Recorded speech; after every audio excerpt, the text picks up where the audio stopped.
Hi hello friends, ఈ స్టోరీలో ప్రేమ అనుబంధాలు గొడవలు అన్నీ ఉంటాయి. మీకు నచ్చుతుందని అనుకుంటున్నా. తన పేరు శాంతి. పెళ్ళైన 3 సంవత్సరాలకే తన భర్త చనిపోయారు. శాంతికి ఒక కొడుకు. 5,000 రూపాయల దగ్గర నుండి టీచర్గా చేస్తూ కొడుకుని చదివించుకుంది. తన కొడుకు పేరు కార్తిక్. 30 సంవత్సరాల తర్వాత కడపలో పోలీస్గా జాబ్ వచ్చింది అతనికి. నెలకి 30,000 జీతం. కార్తిక్కి అమ్మంటే చాలా ఇష్టం. శాంతి కాలేజ్, కార్తిక్ ట్యూషన్కి స్టేషన్కి దగ్గరలోనే. ఇద్దరూ కలిసి వెళ్ళేవారు. సాయంత్రం 4:30కి ఇంటికి వచ్చేవారు. సరదాగా మాట్లాడుకుంటూ వంట చేసుకునేవారు. ప్రతి విషయం అమ్మతో చెప్పేవాడు. కార్తిక్ ఒక్క మాటలో చెప్పాలంటే అమ్మ కొడుకు బెస్ట్ ఫ్రెండ్స్లా ఉండేవారు. తర్వాత రోజు ఆదివారం కావడం శాంతి కార్తిక్ తీసుకుని గుడికి వెళ్ళింది.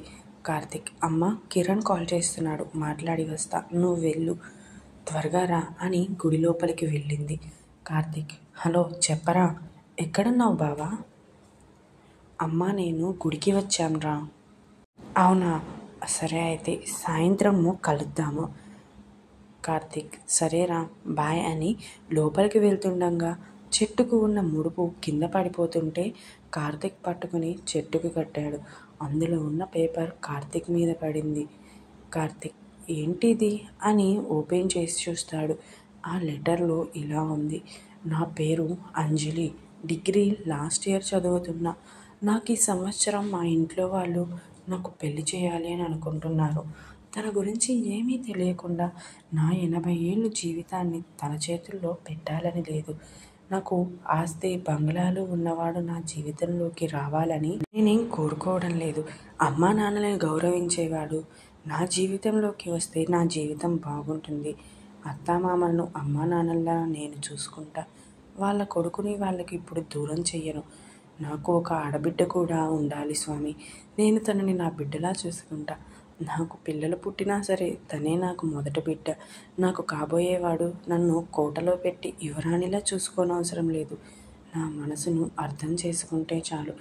అతను ఉన్న చోటు చీకటైన తన చుట్టూ వెలుగైనా నేనుంటా అని రాసి ఉంది. అంజలి పరిణయం 2వ భాగం. శాంతి, ఏంటి నాన్న ఆ పేపర్? కార్తిక్, ఏం లేదు మా. శాంతి, రా ఆ దేవుడికి దండం పెట్టుకుందాం రా నాన్న. కార్తిక్, వస్తున్నామా అని గుడి లోపలికి వెళ్ళి ఆ అమ్మాయి ఎవరో నాకు కనిపించేలా చెయ్యి దేవుడా అని దండం పెట్టుకున్నాడు. సాయంత్రం కార్తిక్ కిరణ్ని కలవటానికి వెళ్ళాడు. కిరణ్, ఏంటి అలా ఉన్నావు? కార్తిక్, ఈ లెటర్ చూడరా. కిరణ్, లవ్ లెటరా? ఎవరిచ్చారురా? కార్తిక్, చూడరా ఫస్ట్. కిరణ్ చూసి, ఎవర్రా ఈ పిచ్చిది? కార్తిక్, రే. కిరణ్, కోప్పడకరా, ఎవరు ఈ అమ్మాయి? కార్తిక్, అది నువ్వు కనుక్కోవాలి. కిరణ్, ఎక్కడ ఉంటుందో తెలుసా? కార్తిక్, ఏమో తెలియదు. కిరణ్, తను ఎవరో ఎక్కడ ఉంటుందో తెలియకుండా ఎలా కనుక్కోవాలిరా? కార్తిక్, తను ఎలా ఉంటుందో తెలిస్తే నేనే కనుక్కుంటా కదా, నీకెందుకు చెప్తాను? ఈ పేపర్ మీద అమ్మ పనిచేసే కాలేజ్ పేరు ఉంది చూడరా. నువ్వు రేపు అమ్మ వాళ్ళ కాలేజ్కి వెళ్ళి డిగ్రీ లాస్ట్ ఇయర్ చదువుతున్న అమ్మాయిలందరినీ చూడు. అంజలి కనిపిస్తుందేమో. కిరణ్, అసలు తను ఎలా ఉంటుందో, ఈ లెటర్ ఎప్పుడు రాసిందో, ఇప్పుడు నీకంటే ఈ లెటర్ ఎందుకు పడిందో, అసలు తన కుటుంబం ఎలాంటిదో. కార్తిక్, నాకు తన ఆలోచనలు బాగా నచ్చాయిరా. తను ఒక్కసారి కనిపిస్తే అన్ని విషయాలు తెలుస్తాయి కదరా. నువ్వు ఆ పనిలో ఉండు.